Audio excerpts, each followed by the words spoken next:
All righty. All right, y'all. First and foremost, I want to say, Call Halal Yahweh Ba'Shem Yahweh Shai. That's all praise to the Most High God, the name of His only begotten Son of the world, ignorantly called Jesus Christ, man. And it's Big Yachty back at it again with another lesson, right? Because we're starting to see prophecy inch closer and closer and closer into being fulfilled.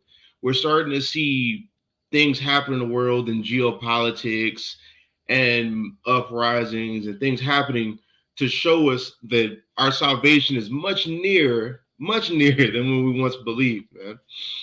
So I want to show these. It's really about 4 or 5 articles that have been unfolded in the last 2 or 3 days. I want to show those. I want to go into some Bible scriptures. I'm going to come back to these and analyze these, critically analyze these.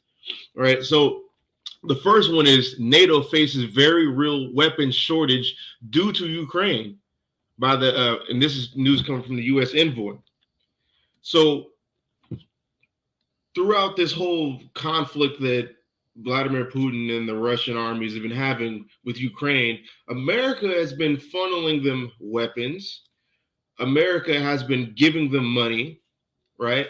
And it's ultimately weakening America by their own devices, which is crazy, right? Because even if you look at the next article I'm gonna show, we can go into this a little bit later too. It says U.S. is struggling to track Ukraine aid, so they're giving them money, fumbling it, and not even knowing how much they're giving them. They just like, hey, we're just gonna just keep throwing you money, ultimately to try to avoid a conflict, like a face-to-face conflict with Russia, which they really can't avoid anyway because prophecy tells you that that's going to happen regardless. And then this one, right? NATO budget surges by over a quarter, which is going into them ramping up their budget and their military spending for what looks like a future conflict with Russia. Right. And it's important for us to look at these things. It's important for us to watch these things because this lets us know our salvation is nearer than we believe. Because we know, according to prophecy, America, Babylon the Great, is going to fall due to what the Lord said. So seeing that happening, right? Let me get a couple of precepts real quick. Revelation, let's go to 12. Make a point. Make a point. Revelation 12. I may have skipped it. Right. I'm gonna start at verse 7. Revelation 12, verse 7. It says, and there was war in heaven. Michael and his angels fought against the dragon, and the dragon fought against his angels. Right. And this is gonna come into that. This inching closer to that war, that third woe that we see in Revelation. It says, and prevailed not, neither was there found prevailed not, neither was their place found anymore in heaven. This is talking about contextually that dragon, which is the revised Roman Empire, and that other beast that came up out of the revised Roman Empire that you see in Revelation, the 13th chapter, which is Babylon the Great, right? So it says, and that great dragon. Oh, wait, hold up. I want to go back to verse 8. It says, and prevailed not, neither was their place found anymore in heaven. So this place in heaven, this heaven right here is a high place. It's not literally the third heaven where the Most High is. This is literally a place of rulership and dominion, just like how America has through NATO, how they have their foot on the world. They're going to lose that. It says, and that great dragon, like I said, the revised Roman Empire. Contextually, you can tell that from the very beginning of this chapter. But going back into this, because I don't want to, you're going to have to give a whole Revelation 12 breakdown if we're going to go all the way to this point. Contextually, you can read it. That great dragon is the rise Roman Empire. It says the great dragon was cast out, the old serpent called the devil and Satan, which deceiveth the whole world, which they've done through their religion, which they've done through making it seem like they're so powerful when they're really not. It's all that amalgamated into one. He was cast out into the earth, and his angels were cast out with him. And I heard a loud voice saying in heaven, now is come salvation and strength and the kingdom of our God and the power of his Christ, for the accuser of our brethren is cast down, which accused them before our God day and night. So then comes salvation, Remember how I said before in the beginning of this video that our salvation is going closer and closer and closer to happening, to being fulfilled. Our salvation comes when Babylon the Great and the revised Roman Empire is taken down. All 7 heads, all 10 horns, all of them being destroyed and brought down low into the earth. And then once that happens, then we arrive. Then we're delivered from this place and brought into our land. And the catalyst to that is the third war happening, the third world war happening, the whoa thing we see in Revelations. And we see things lining up to the point to where America is going to be on the losing end of this battle due to all things that we're seeing in prophecy. That's why it's important for us to watch. That's why it's important for us to not be so focused on all the stuff that's just going on here, and just like, when I mean going on here, like the celebrities and all this. And because you have a lot of people being rocked back to sleep thinking that, oh, we don't got to worry about this whole conflict anymore. All stuff's going back to normal. Gas prices are going down, stuff like this. And it's imperative things like that happen. Like everything's starting to kind of level out. Like how Biden's talking about he's confident that inflation is going to go back down and all that stuff. It's imperative for things like that to happen so that this could be true. This is 1 Thessalonians 5, verse 1. It says, but of the times, we're going to get more on this too. It says, but of the times and seasons, brethren, ye have no need that I write unto you. For yourselves know perfectly that the day of Yahweh so cometh as a thief in the night. Right? A thief in the night, a thief doesn't tell you he's going to rob your house. A thief just shows up and catches you off guard. So everybody's thinking that, oh, everything's fine, inflation's going back down. We're not hearing things about the conflict, the geopolitical conflict is going on with Babylon the Great and the Medes, America and Russia, things like that. People thinking everything's A-okay. And that's going to be when all this stuff just jumps off, when everybody thinks peace and safety, like it says. This is verse 3. For when they shall say peace and safety, then sudden destruction cometh upon them as travail upon a woman with child, and they shall not escape. Right? Because these are the people who are not paying attention. Even the Israelites who are not paying attention. We have to be paying attention to these geopolitics. Like even with the whole Kanye and Kyrie Irving thing, that's great. It's great that they did what they did. They're serving their purpose for the Lord, right? Because this gospel has to be preached to all the ends of the earth, and then shall the end come. That has to happen. That's something Yahweh said. He's a prophet sent by the Most High God. So what he said is, if he says something is going to happen, it's going to happen because the Lord put the Spirit on him to do that. And the catalyst of that happening is these celebrities waking up and telling our people who they are. That's why there's been such a massive influx of people realizing they're Hebrew Israelites, right? That has its purpose. But now we need to start focusing on and watching for prophecy again, because once we see that happening, we know the end is getting closer and closer to happening. So when the end is coming, when the end is getting closer and closer to happening, we're going to start seeing prophecy being fulfilled. And the people who are not watching that, even the Hebrew Israelites who think they're woke are not paying attention to this, it's going to catch them off guard. Where was we at? Oh yeah, verse 5. It says, ye are all the children of light and the children of the day. We are not of the night nor of darkness, right? Because this light and this darkness, you see in the Bible, like with Proverbs 6 and 23, the laws are light. Isaiah 8 and 20, right? To the law and to the testimony, if they speak not according to these things, there's no light in them. The light represents wisdom. We understand the operation of God. We understand how we should move. We know what we're supposed to be doing, what we're supposed to be watching for. We're supposed to be the children of the day. The children of the day looks for these things, like these articles that we see. Pay attention to geopolitics. These things are important so that we don't get caught off guard like the children of the night, who are of the darkness, who are of the world.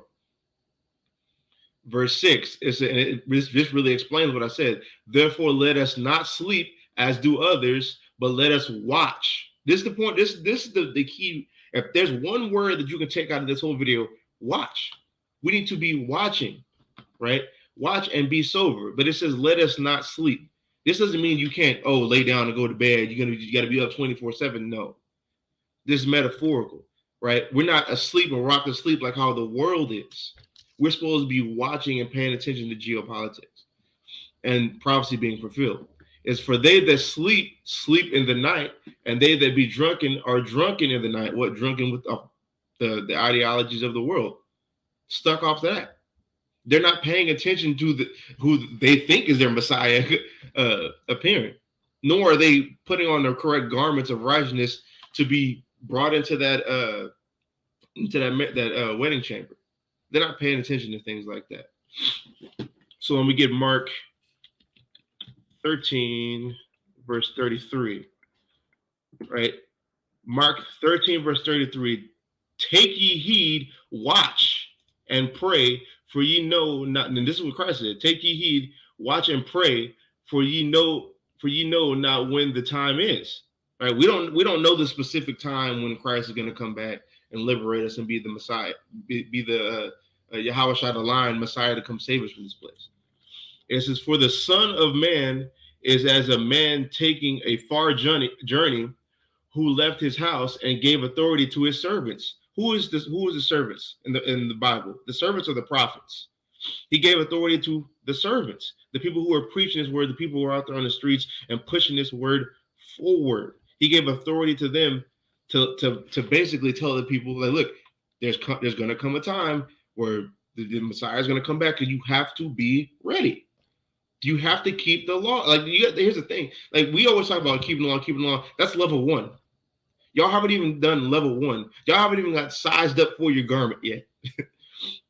Your garment of righteousness, which you don't understand the operation of God nor the prophecies thereof, right? He's given us authority to set in this lot to teach the people of these things, right? So I'm gonna go back to this. It said, and gave authority to his servants and to every man his work, and commanded the porter to watch. And this is going to everybody, right? The porter is somebody who watches the door. Think about that. And the porter is somebody who literally just sits at the door and waits for somebody to come in to open the door. This is talking about everybody, down to from the top all the way to the bottom. He gave the authority to the servants to teach the Bible and do all these things, and so we can help command everybody else, even all the way to the lowest. Like that's why it's even saying like the porter, all the way to the lowest of our people, the porters, to watch, pay attention. It's going to explain why in the next verse. It says, watch ye therefore, for ye know not when the master of the house cometh, at even or at midnight, right? Or at the cock crowing in the morning, or in the morning, right? All these things. He could come at any of those times. Midnight, cock crowing in the morning. You got to be prepared. Because watch this. Verse 36, it says, lest coming suddenly he finds you sleeping. And this sleeping isn't a literal, like in this context, it's sleeping, but it's not, it doesn't, the similitude to it isn't literal sleep. It means being rocked to sleep by the world, not paying attention to what's going on. So it says, and what I say unto you, I say unto all, watch. We have to watch for what's going on. We have to watch and pay attention to prophecies being fulfilled. Second Ezra, I've been bringing this out a lot. Second Ezra 9. We can pull in the CEV. I wonder what the CEV says.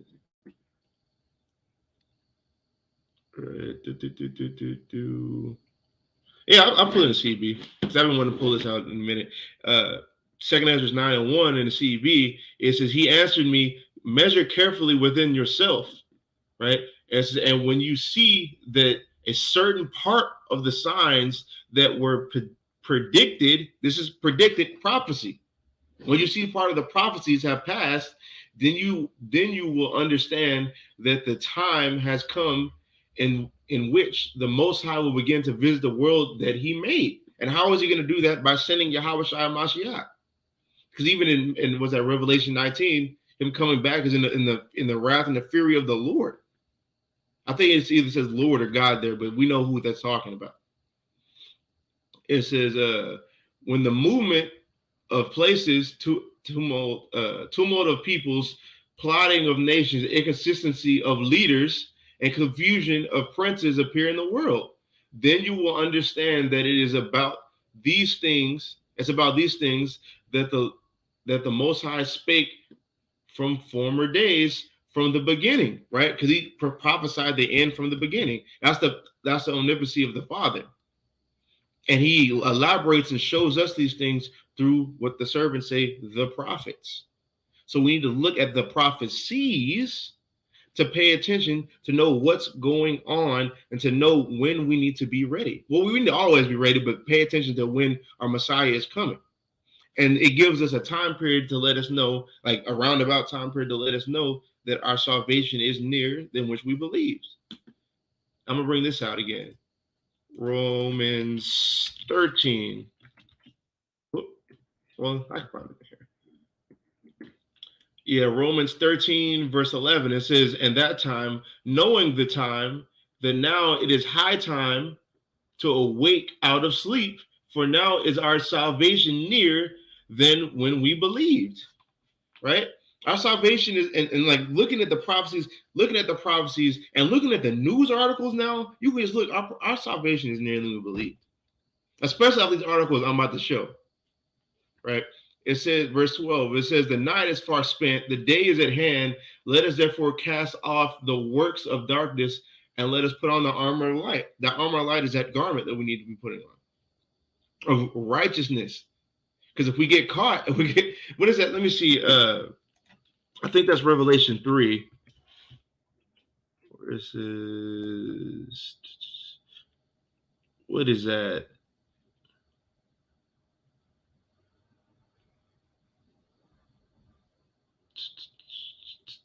Yeah, Revelation 3 and 18 is that, "I counsel thee to buy of me gold tried in the fire, that thou mayest be rich, and white raiment, that thou mayest be clothed, and that the shame of thy nakedness do not appear, and anoint thine eyes with eye salve, that thou mayest see." Right? So that clothing is that armor that we need to put on of light. It's not a literal garment, it's of righteousness. Walk rightly, walk correctly, walk according to the laws of God. And it says, anoint the eye salve. Eye salve is like the way you look at things. What is the way, like, well, your eyes, the way it's talking about the way you look at things, but eye salve is things that clear off your eyes. Things that clear off your eyes is the scriptures. That's what cleanses your way, like it says in Psalms 119. So the way we look at things need to be according to the law, statutes, and commandments. That's level 1. Psalms chapter 19, verse 8, it says, "The statutes of Yahweh are right, rejoicing the heart. The commandment of the Lord is pure, enlightening the eyes." Right? Enlightening, giving you wisdom to your eyes to change how you look at things. This is that eye salve that we need to have. This is the eye salve we need to use to anoint ourselves, to change the way we look so we can be prepared, right? It's really preparation, so we can be prepared for when the sun comes back. That's part of the watching. The part of the watching is being prepared, like you walking the way you need to be walking and paying attention to the prophecies so that you're not caught off guard, right? So with that, let's go back into these articles, right? So NATO, actually, before we go back into these articles, we have to figure out who NATO is biblically, right?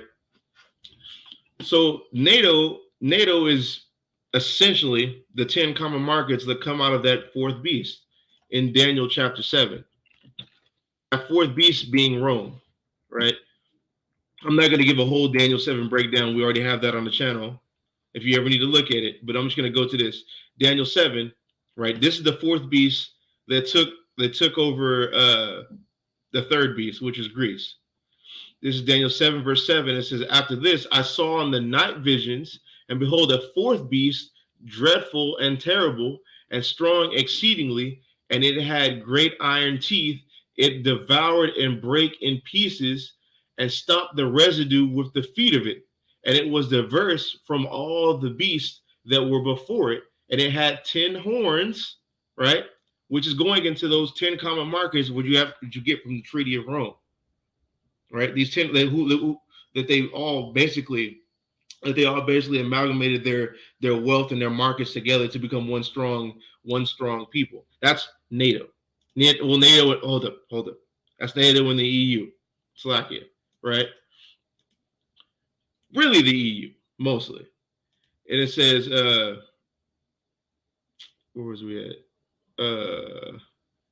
Verse 8, right? It says, I consider the horns, right? And behold, there came up one, there came up among them another little horn, before whom there were three of the first horns plucked up by the roots, right? The horns that plucked up, basically, right? This little horn's coming from 3 out of those 10, right? That's America. They came from Spain. They came from France and Britannia. All 3 of those that got plucked up to form America, which is that little horn.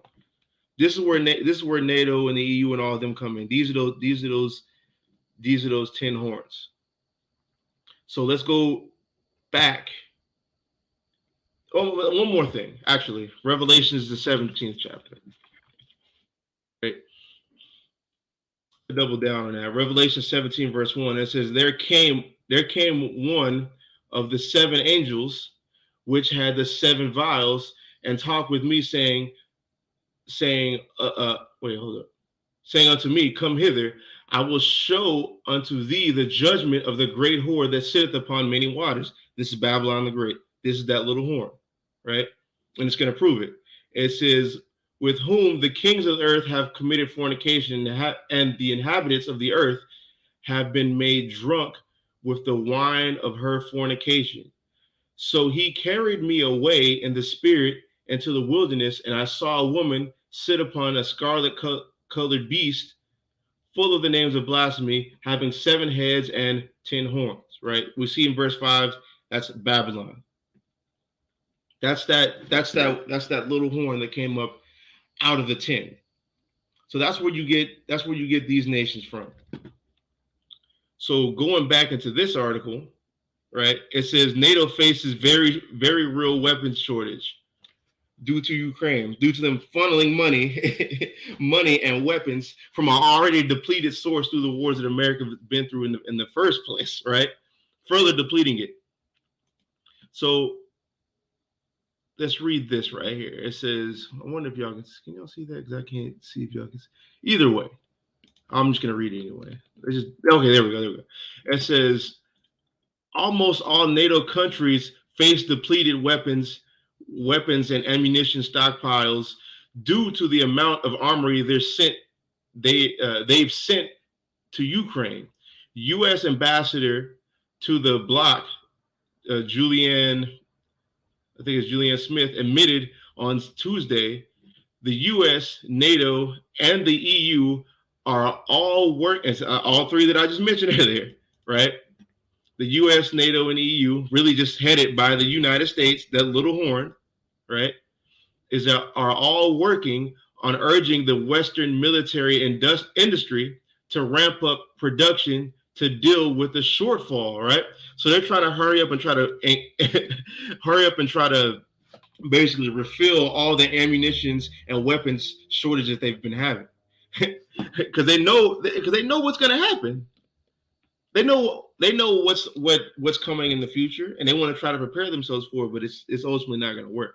It says, speaking at the event hosted by the CSIS think tank, Smith used the example of Estonia, which has given a massive quantity of aid to Ukraine and is now facing some very real shortfalls.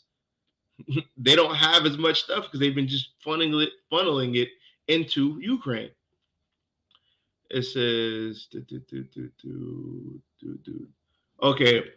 It says they are not alone. We see that across the alliance writ large, right? Writ large just basically means clearly. Like you could even, let's just do this. Let's see. Right, clear and obvious, right? It's a clear and obvious shortage through not just the United States, but all the NATO EU countries that's been trying to avoid this major conflict with Russia.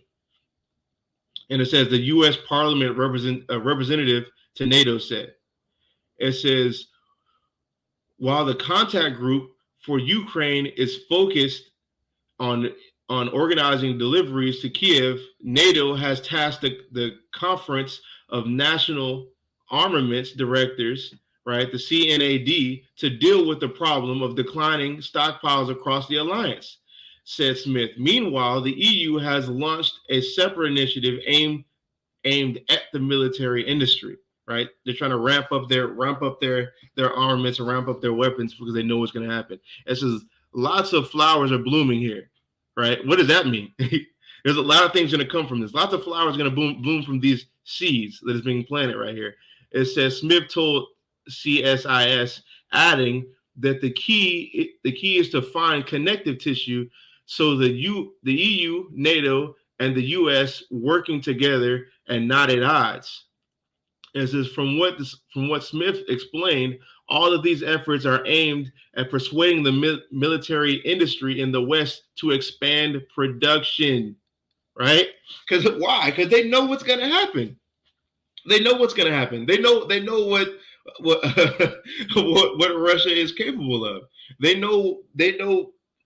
understand and really have more intelligence than we do on this matter, right? It says the United States or the U.S. and its allies have been funneling military aid to Ukraine since 2014, but ramped up deliveries of ammunition, small arms, and heavy weapons, including tanks and artillery, in February when the conflict with Russia escalated. Since then, Moscow has on multiple occasions warned Western nations against arming Kiev, arguing it can only prolong the ongoing conflict. Right? You're basically just he's basically saying we've warned y'all that this is gonna, what's happening over here is gonna happen whether you like it or not. Right? It's gonna happen whether you like it or not. So if you keep giving them weapons and stuff like that, you're only just prolonging the inevitable. We're gonna take it regardless. And that should just remind you of one specific thing. That should remind you of Gog and Magog. Right? Gog and Magog. They said we're gonna do it anyway. This is Ezekiel 38, verse 3. It says, and say, thus saith Yahweh power, behold, I'm against thee, O Gog, right? The chief prince of Meshech and Tubal, right? Meshech really being the ancient name for Moscow. And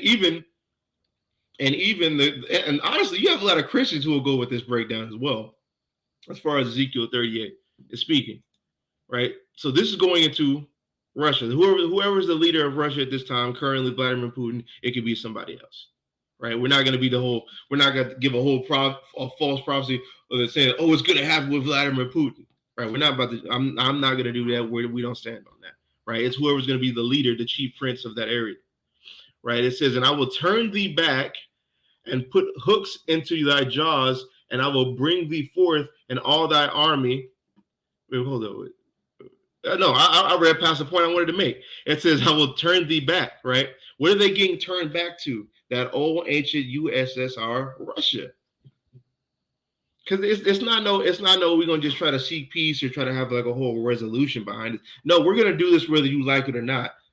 And why is the chief prince of Meshech doing that? Currently Vladimir Putin? Because the Lord is putting the spirit upon him to do this. Even this whole war, and the way it's going to play out is due to the Lord putting his spirit upon people to enact their plans. That's Revelation 17:16. Right? I'm just going to read this first part. It says, Revelation 17:17. It says, for God have put in their hearts to fulfill his will. Right? And that's going into the future conflict with the Third World War. Right, the Lord put the spirit upon them to act the way they're acting currently, and all the way. Honestly, he always has, but this is the point I wanted to make. That he put the spirit upon them to do what they're going to do in the future. Right, so he's turning them back into this old ancient USSR Russia. And as a matter of fact, I want to save the rest of this verse because the going back into this article is going to explain why. It says initially the shipments were just surplus, but very soon Western governments began raiding their own military stockpiles, already hollowed out by years of focusing on expeditionary wars and counter insurgency, which is basically like the things that happened in Iraq and the previous wars that America has been going through. Right, their surplus has already been hollowed out. Right, we got to remember that because I got another article for that too. So they've been raiding those and emptying those out. And the thing is, Russia said you just prolonging the inevitable, but this is going to happen anyway. So y'all keep on doing this and hollowing out your own resources. How are you about to stand against Russia if they're going to if they're going to do what they're going to do and you already hollowed out on your resources? You're setting yourself up for that's like before you get into a fight, you get you getting your ass beat by somebody else, and then about to go into a fight. Like that's not going to help you. You're setting yourself up for failure. Right? Where's we at? Focus on our guest. I think that's it on this. Right? No, I'm gonna just skip to the next paragraph. This is by September. However, it was apparent that the Western cupboards were emptying. NATO Secretary General Jens Stoltenberg called for more production, as numerous experts pointed out that even the Pentagon stockpiles were not infinite. Look at that. They're not infinite. It says, meanwhile, watch this. While y'all are hollowing out y'all's already finite number of resources and weapons and military strength, while you're hollowing that out for this country to try to avoid this war, watch this. It says, meanwhile, Russia has ramped up its own defense production, especially of tanks, missiles, artillery ammunition. Don't hold your breath for Moscow to run out of. It says to run out of weapons. It says don't hold your breath for Moscow to run out of weapons. Right? Because if you hold your breath waiting for it, you're gonna die. Right? Because they're not about to. They're ramping up. They're ramping up their defenses and their military and their missiles and artillery and ammunition. This is a part of them being turned back. Because now let's go back into Ezekiel 38. It says, and I will turn thee back and put hooks into thy jaws, and I will bring thee forth, and all thine army, look at it, all that army, horsemen, and all them clothed with all sorts of armor, even a great company with bucklers and shields, all of them handling swords. That's not talking about literal swords and literal horses. This is talking about them ramping up their military. That's what this is going into, bro. That's what this is going into. We're seeing Ezekiel 38 being fulfilled.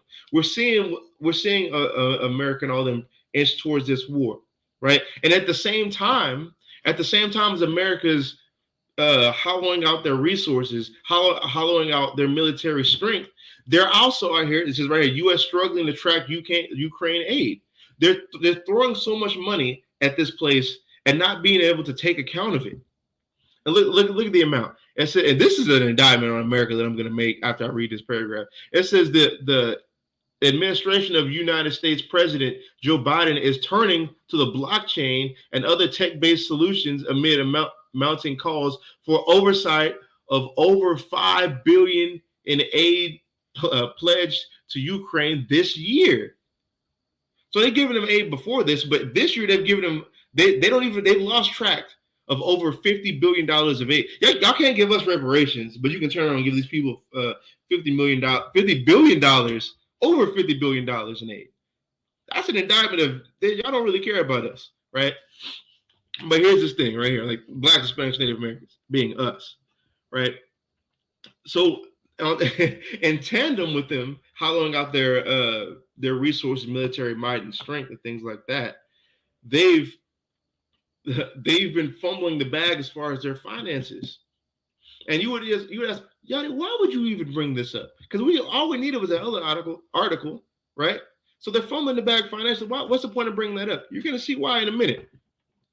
Watch this, right? It says this is NATO budget surges by over a quarter, right? Look at this.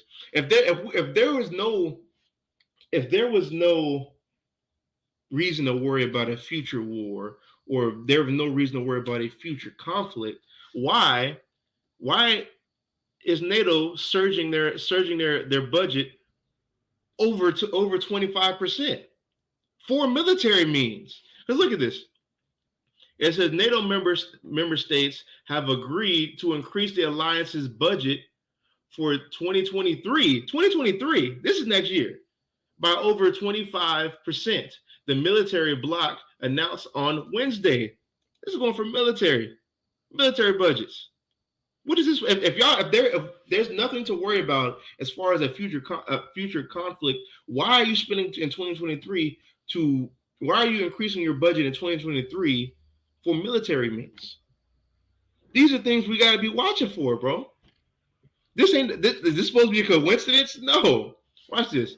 It says the military bloc announced on Wednesday the U.S. led, right? Because the U.S. is leading this. This is why that great whore is riding the scarlet colored beast and with the 10 horns, right? The 10 horns, 10 heads, whatever, right? That's why they're riding this, because this is U.S. led. Who is U.S. leading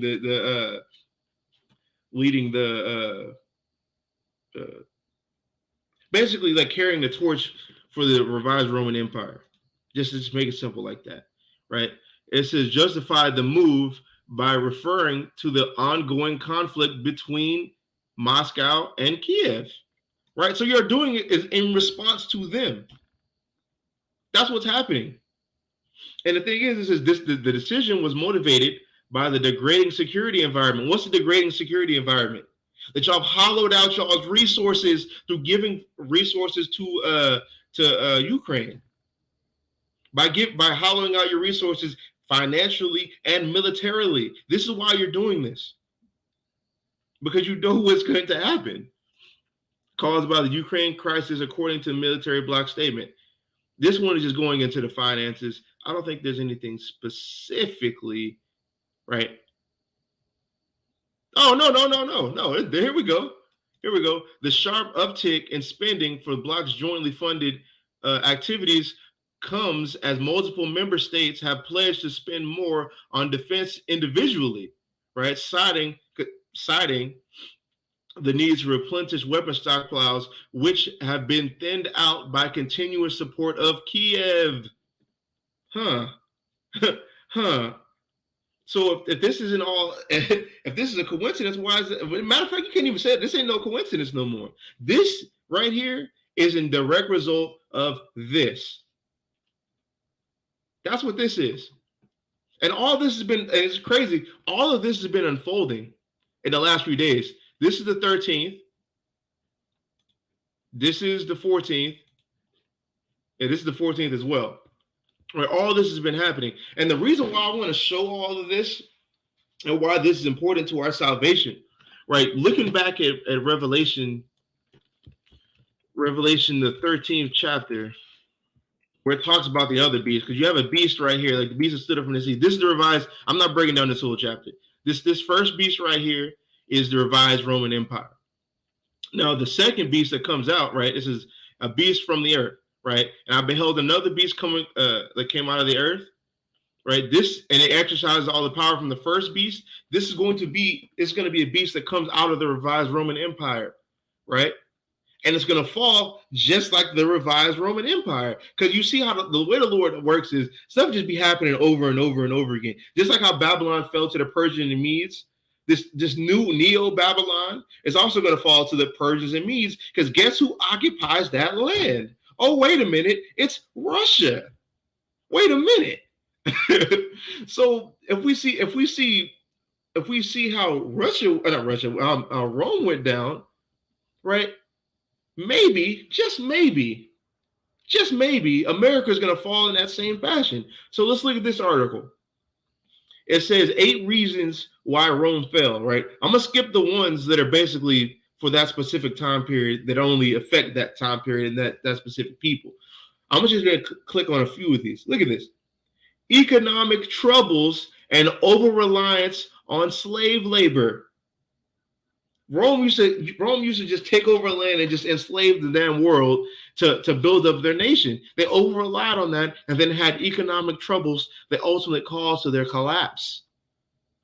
Wait a minute, that kind of sounds like inflation. That kind of sounds like economic problems with you losing money in support of another country. That sounds like that. Go into this. Let me go to another one. It says overexpansion, and military spending. Right. That sounds like we about to see. Right. We already seen the overexpansion. How America has like a damn base in every single land in the world, pretty much. And how they have an embassy in damn every single land in the world. It's overspreading yourself. Overspending in the military. They did that back in the day, all the way up until this point, and it's now cost them. Right? Government corruption, political instability. We see that happening with just like how y'all have people. I don't know if you can talk about that on YouTube. What people did was that January 5th. You know what I'm talking about, right? Things like that, and you have basically the political parties cannibalizing yourself and cannibalizing each other. We see that happening. What's another thing? Right? Christianity, the loss of traditional values, right?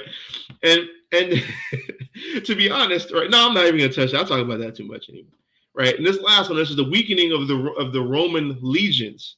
Right? Rome, their army is called the legions, like this army of legions synonymous, right? This is the weakening of that. So their army was weakened through just inviting anybody in. You have that with the barbarians. You have that with just them getting weaker just in general. Now watch this.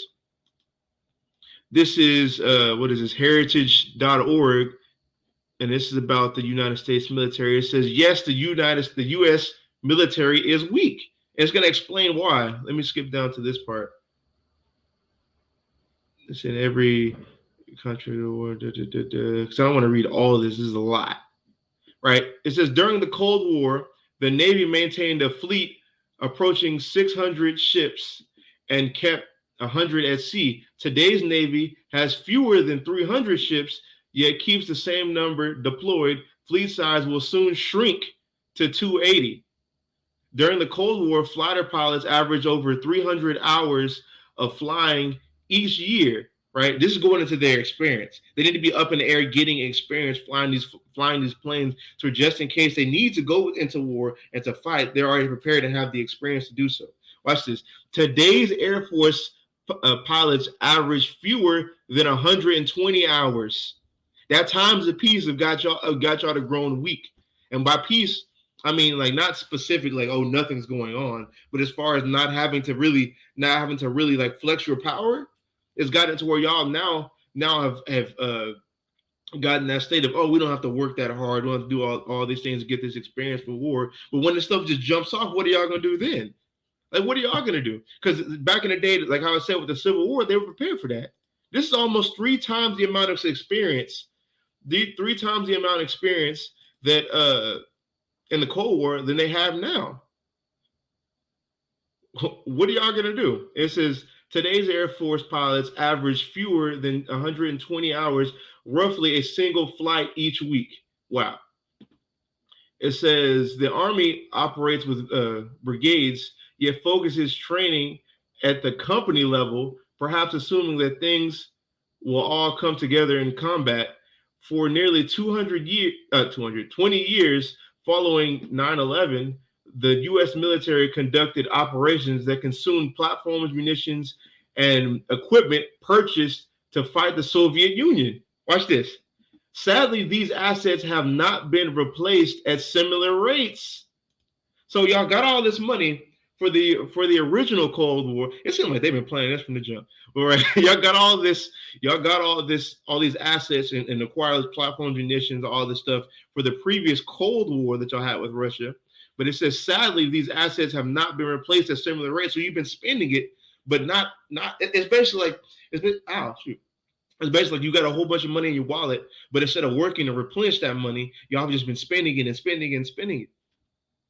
This is what it means by it's already been hot. This gives more credence to what's going on in this article about how they've been depleting their resources to the point to where like, damn, if we don't increase our budget to replace this, we're gonna be screwed. So that gives more credence to this. It says, as a result, the military is stuck with aged platforms and diminished inventories. America's support to Ukraine has exacerbated the problem, made it even worse. What gives more credence to this article? Wait, when was this? Because it's talking about Ukraine. Yeah, it's October the 28th. Oh, wow. It's probably even worse now. It says, where was we at? I'm just going to read it. It says, as a result, the military is stuck with aged platforms and diminished inventories. America's support to Ukraine has only exacerbated the problem as the Pentagon digs deep into existing inventories of weapons and munitions to help Ukraine defend itself against Russia. Inventories are nearing war reserve levels. Wow. It's near war reserve levels. You scraping the bottom. It says, and it will take years to replenish them. But y'all may not have that. America may not have them yet. That's why they're trying to increase their budget in 2023 to try to increase that for the coming conflict with them. It says, let's see. It says I think this is a whole nother article right there. It says, though some new equipment is slowly being fielded, the force continues to shrink. A military barely able to handle one war is ill-equipped to do more. Should the U.S. be called to defend NATO partners in Europe, it will not be able to support Israel, Taiwan, Japan, South Korea, or anyone else, or anyone else. Anywhere else. It's gonna have to just say, oh, we got to just work. And what's crazy, if America do that, that's probably what's gonna cause the 10 horns to come up against America. Like it says in what is that? That's Revelation 17 again. That could lead to that. I mean, who knows? It could lead to that. Yeah, Revelation 17:16 is, in the 10 horns which thou sawest upon the beast, these shall hate the whore and shall make her desolate and naked, and shall eat her flesh and burn her with fire. Basically, join the opposition and destroy them, which is destroy her, the great whore, which is America. That could lead to that, right? Wouldn't be surprised. It says, far from deterring competitors, this situation will embolden them, increasing risk at the worst possible time. What? Increasing the risk at the worst possible time. Y'all may not have time to build up your military to try to defend yourself from a conflict with them. Right? It says, in its current state, how can our military be assessed as anything other than weak? Oh man. It says, honestly assessing United States power is not dangerous. Wait, hold up. Honestly assessing U.S. military power is not dangerous. What is dangerous is to be weak and to not let the American people know it. Right? And this is going into don't be asleep like as others do. That's the sleep of the people. They're so proud. Oh, America, if we get into war, we're gonna win it. We do this proud to be American. Ain't nothing gonna happen. The government's gonna take over, take care for us. But no, it says what is dangerous is to be weak and to not let the American people know it, which they don't do. Even more dangerous, a Pentagon in denial of these threats it faces and its own vulnerabilities. Right? So they're not letting the people know that. These people asleep, trying to go up the deep end, trying to go to freaking New York,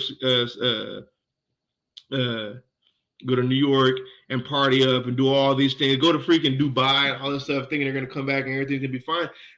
It's not fine right now. America's position in the world, America's being sustainable is in a very delicate state right now. And people who are watching know this. Those who are watching the prophecies know this. People who know what to look for know this, right? Because looking back at this, right, this is what you got to worry about. This I just got this yesterday.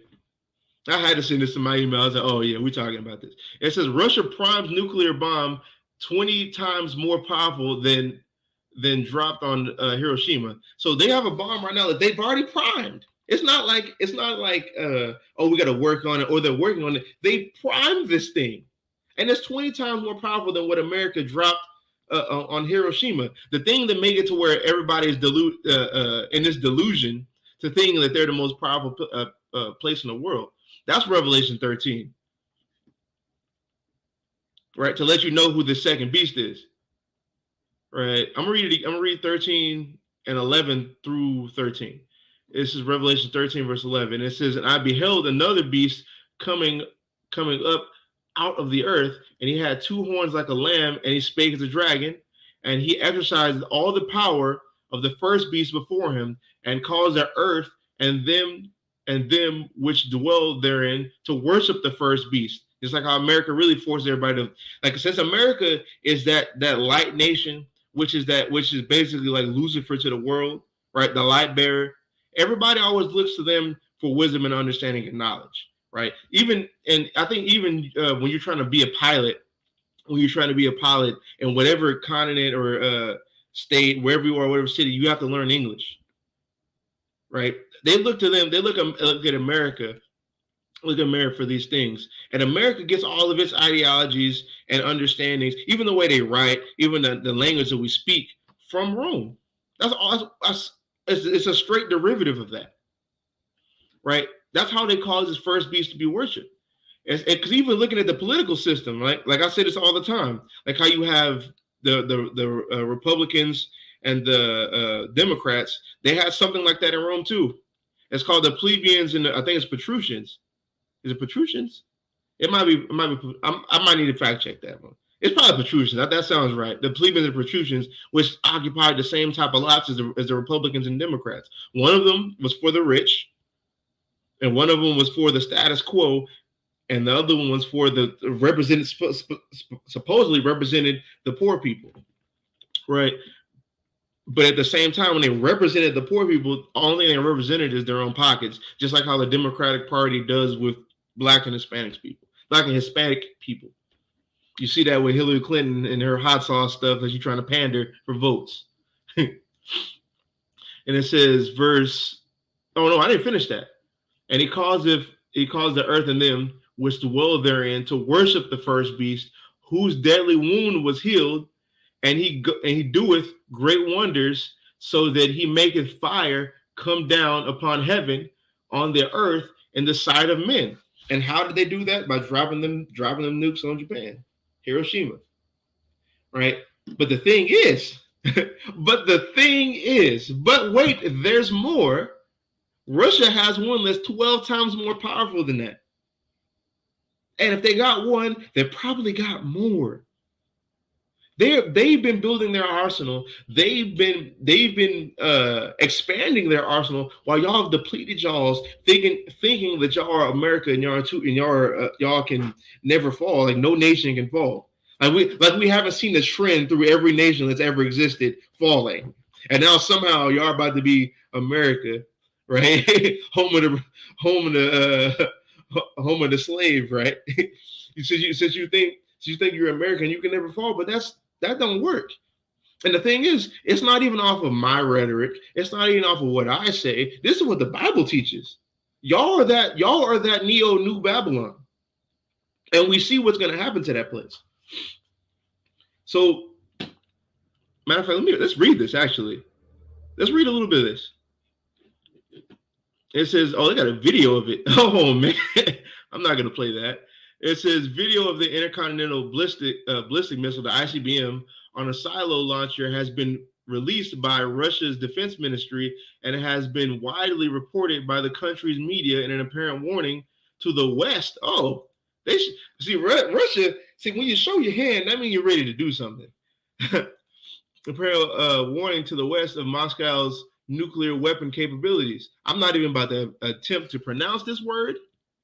You can read it. It's there, right? It says reported that the Yars missile complex, which was loaded in the Kaluga region, had the capacity that was 12 times greater than the American bomb that destroyed Hiroshima, referring to the atomic weapon dropped on the Japanese city on August 6, 1945. Right, 12 times more powerful. Right, it says the mass circulation papers report also outlined some of the missile's specifications, which included an optional range of up to 12,000 kilometers. God damn, 12,000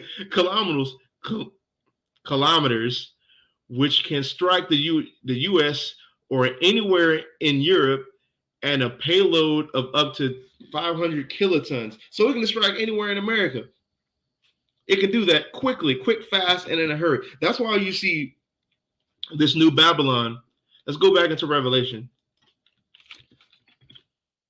Revelation, like, so look at this, right? Because you have people who will be like, oh, you guys are just talking against America. It's not that I'm talking against America. You see prophecy being fulfilled, and we see everywhere else in the world talked about as far as like a name or position they're going to play in. But you see something, you see America not being talked about, and then this place being called Mystery Babylon, a mysterious place, right? And the only conclusion you can come to is that this Babylon is America. Look at how the original Babel was, how they put all the nations of the world together like a big melting pot. What is America known for? What is the place that afflicts the saints? What is the last ruling power before the saints take charge? Unless the Israelites are going to go into another captivity. This is Babylon. This is that place which the Lord has condemned. So I'm going to go to verse 4. Actually, after these things are great power. I'm going to start at verse 1 and 2, and then I'm going to jump down to verse 8. It says, and after these things, I saw another angel come down from heaven, having great power, and the earth was lightened with his glory. And he cried mightily with a strong voice, saying, Babylon the Great is fallen, and has become the habitation of devils, and the hold of every foul spirit, and a cage of every unclean and hateful bird, going into like the crows and the vultures that are going to be picking off people's bodies while they're dead in Babylon the Great. So this place already condemned the fall. So when we go to verse 8, it says, therefore shall her plagues come in one day, death and mourning and famine, and she shall be utterly burned with fire, for strong is Yahweh power who judgeth her. So going into this prophecy right here in Revelation 18 verse 8, there was no weapon that can destroy a whole nation in one day. That wasn't happening. So this is going to something that's going to happen into the future. The only thing that can destroy a whole nation in one day is these ICBM missiles. That's what this is. That's how these plagues are going to happen in one day. How it's going to be utterly burnt with fire. It's one day it's going to happen. These missiles have the capability of going 12,000 kilometers, which can strike the United States or anywhere in Europe. That's how that happens. Yeah, that's how that happens. So let me get Jeremiah 51, right? Because like I said before, things happen over and over and over again, biblically and throughout history. There ain't nothing new under the sun. Right? This is Jeremiah 51 and 8. This is Babylon is suddenly fallen and destroyed. Right? This suddenly fallen and destroyed. This meaning in one day, like I said in Revelation, the 18th chapter, and multiple places in Revelation, actually. It says, how for her, take balm for her pain, if so be she may be healed, which that'll never happen. It says, we would have healed Babylon, but she is not healed. Forsake her, and let us go everyone into his own country, for her judgment reacheth unto heaven, and is lifted up even to the skies. Why? Because Yahweh is going to judge him. It says, Yahweh have brought forth our righteousness come and let us declare in Zion the work of Yahweh our God. Why? Because, and like I brought out in the very beginning of this, Revelation 12, when this place falls, and when all the what is that? The seven heads, the revised Roman Empire, the 10 horns, NATO and EU, that whole power structure is brought down low. Our salvation comes. That's when our righteousness comes. That's when we're glorified and the Lord is glorified through us. So verse 11, it says, make bright the arrows, gather the shields. Yahweh hath raised up the spirit of the kings of the Medes. Right? This is Ezekiel 38. This is him putting those hooks in his jaws and turning whoever is going to be the prince or the king or ruler of Russia, which occupies the land of the Medes, right? This is him putting the spirit upon him to destroy Babylon. Watch this. For his devices against Babylon, to destroy it. This is what's going to happen. It says, because it is the vengeance of Yahweh, the vengeance of his temple. Because of what ancient Babylon did to our temple. And if you want to put this into our time period, we represent the temple of Yahweh. 1 Corinthians 3, verse 16, it says, know ye not that ye are the temple of God, and that the Spirit of God dwelleth in you? Right? We're the temple of the Lord. And even the temple is made in the fashion of a man. Right? So show us that we are we represent the temple of the Lord. Jacob represents the temple of the Lord. And by Jacob, I mean all of us. Right? So for what they did, the Lord is going to make bright the arrows and the weapon and armament of whoever's going to be the king of the Medes, or Gog, Magog, the Russia, whatever, right? He's going to make them powerful enough to destroy Babylon the Great, which is in the Bible, America, through to the vengeance of what America has done to the world and what he's done to his people and his temple. It says, set up a standard upon the walls of Babylon, make the watch strong, set up the watchmen, prepare the ambushes, for Yahweh have both devised and done that which he spake against the inhabitants of Babylon. Because watch this. Oh, this is going to be great. It says, O thou that dwellest upon many waters, like it said in Revelation 13, abundant in treasures, thine end is come, and the measure of thy covetousness, which is going into their greed. America, we don't need a Bible verse to acknowledge the fact that America is the greediest nation ever. We don't even need that. Because looking at who is the ruler of Babylon the Great, which is the Edomites, which we know who the Edomites are. And they're matter of fact, I'm not going in. We know who the Edomites are, right? And just looking at them, like how greedy they are. Like you even look in the book of Obadiah. It's either Obadiah or it might actually be Jeremiah, where it talks about they'll take. Let me see. Let's look. It's either Obadiah or it's Jeremiah. Go to the what? Yeah. Obadiah 1 verse 5 is if thieves come to thee, if robbers by night, how art thou cut off? Would they not have stolen till thine had enough? If the grape gatherers came to thee, would they not leave some grapes? Right? And this is going into something that's like a rhetorical question. Like when people rob, they're not literally going to just take literally everything. They'll take something from your house and then get out of there. Esau gonna come take everything out your house and slave your mom, slave your grandma, slave your kids, take your house, take the deed of your house. Now it's his house. Now he was the original person living in that house. Now we're people claiming to be the original inhabitants of that house, but we're really not because they got the deed which they stole. That's how Esau works. That's why it talks about Babylon, because this new Babylon is headed up by the Edomites.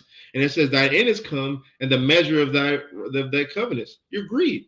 What does it say in the other translations? 30 left. Let's see.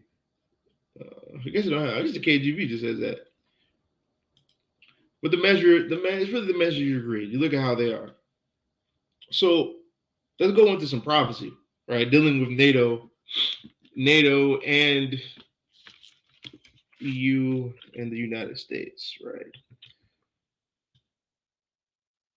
talk about some. Let's talk about the four horns. Oh yeah, we got. I'll burn it through this. Yeah, Zechariah 1 verse 18. It says, "Then lifted up mine eyes and saw, behold, four horns." Right, four horns. Remember that, four horns. It says, "And I said unto the angel that talked with me, what be these?" And he answered me, "These are the horns which scattered Judah, Israel, and Jerusalem." Right? All of it's basically when it says Judah, Israel, and Jerusalem, it means the whole nation. Southern kingdom, northern kingdom, all of it. The scattering, our scattering is always in regards to us going into captivity. Always. Every time we says being scattered, it's going in literally into captivity. So it's saying these four horns are going to be the people who put you into captivity. What four horns put us into captivity? Looking at Daniel chapter 7 again, you have the 10 horns. Three of the well, we know America is one of those horns that came out of the three, but the other ones are Spain, France, and Great Britain. All four of those horns, those are the ones that scattered and were scattered Israel into captivity and were the key players in the transatlantic slave trade. So these are the four horns that scattered us. So going into verse 20, it says, and this, really that's one of the key components of the major, and also the major key components of NATO and EU. But going into the next verse, verse 20, it says, "And Yahweh showed me four carpenters," right? We look at this word carpenter. It's not like somebody's just a woodworker.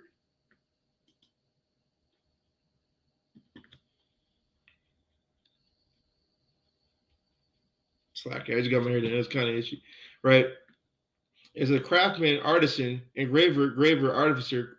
Graver, artificer, the last one, skillful to destroy warriors figuratively, right? Now we know that this is going to lean towards the figurative usage because it wouldn't make that much sense for that in that context, for it to be an actual like artificer or graver, right? But this is kind of wrapped up into it because when you look at how this word is used, you go to Isaiah 56, 54. Yeah, Isaiah 54:16. Right, here's the word right here. Karash. Right, it says, "Behold, I've created the smith that bloweth the coals in the fire, and that bringeth forth an instrument for his work. And I've created the waster to destroy." The waster. The waster. That's the weapon that can empty out nations. This is going into the people who have the capability to have the capability to create nuclear weapons, to create the ICBMs. So these four carpenters are going to have the ability to create ICBM missiles or create waster capability weapons, which we know is what? The ICBMs. It's very simple. So when we go to go back to Zechariah, let's see, 1 verse 20, it says, "And the Lord showed me four carpenters," and he said, "What are these four carpenters going to do?" It said, then said I, "What come these to do?" And he spake, saying, "These are the four horns which have scattered Judah, so that no man did lift his head, but these are come to fray them." Right? Come to fray them. Let's see what that word for fray means in the Hebrew.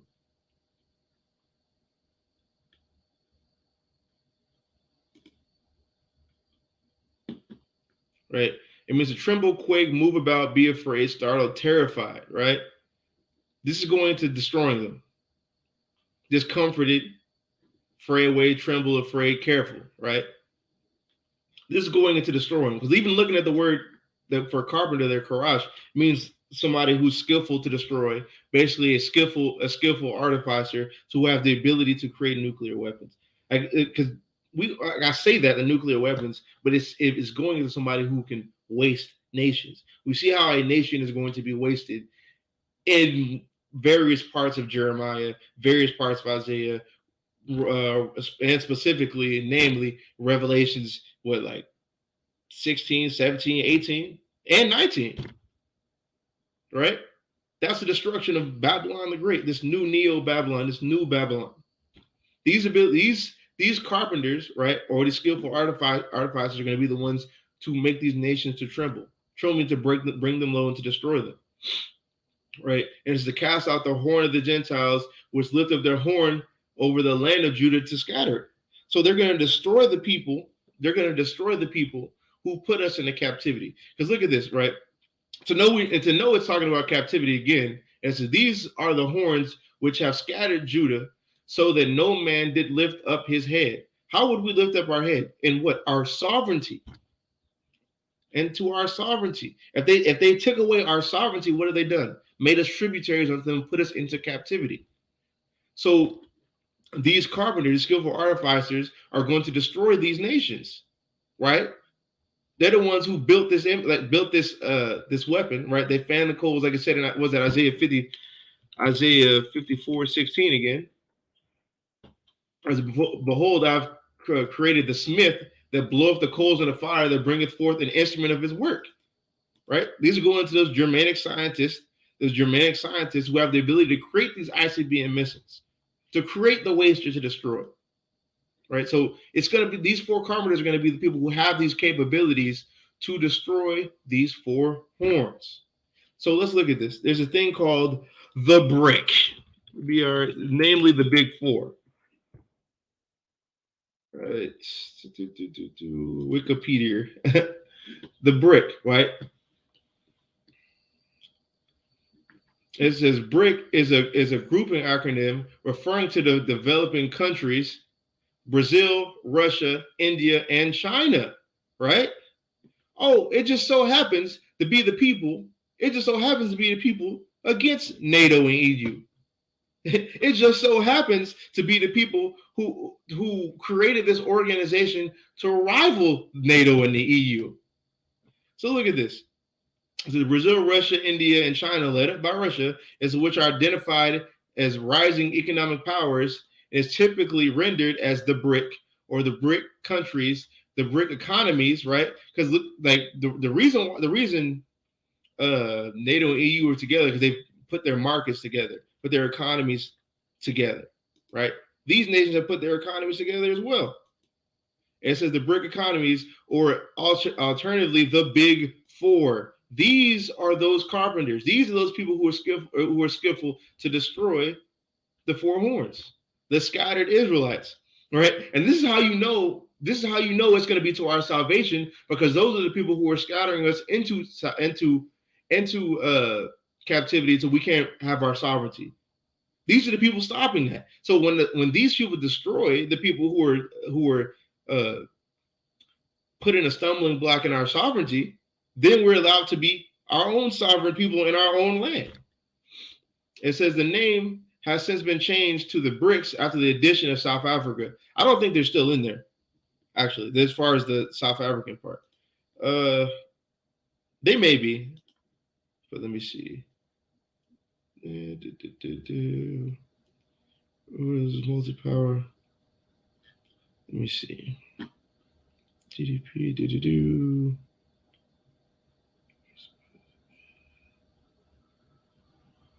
There's something I wanted to pull out of here.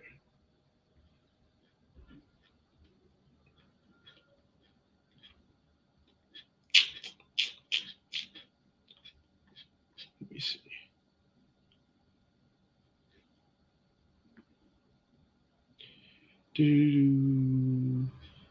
Yeah, I don't remember where it is.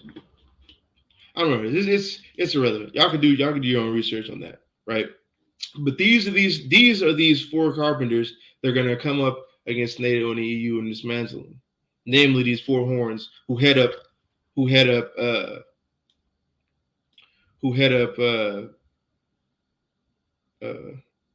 NATO and EU, right? Which is America, Spain, France, and Great Britain, or Britannia, rather. The same four horns talked about in Daniel the 7th chapter. Right. But yeah, we're waiting on these prophecies. We're waiting on prophecies like Zechariah 1 to take place, right? Let me do that, right? We're waiting on these prophecies like Zechariah, the first chapter, the various Revelations chapters, the various prophecies we see as far as Babylon the Great being dismantled and destroyed. So it's important to watch out for news articles like the ones that I've shown that's leading us closer and closer and closer into this happening, because our salvation is much nearer than we believe. So with that, I'm gonna say I pray that I pray that Israel out there was edified. I pray that this inspires more people to watch these news articles and watch what's going on. Like, don't just be, oh, I just keep the Lord. Do more than that, bro. We can all do more than that. We all can pay attention. Do what we need to do, man. But with that, I'm gonna say, call halal Yahweh by Hashem Yahweh Shai and Shalom.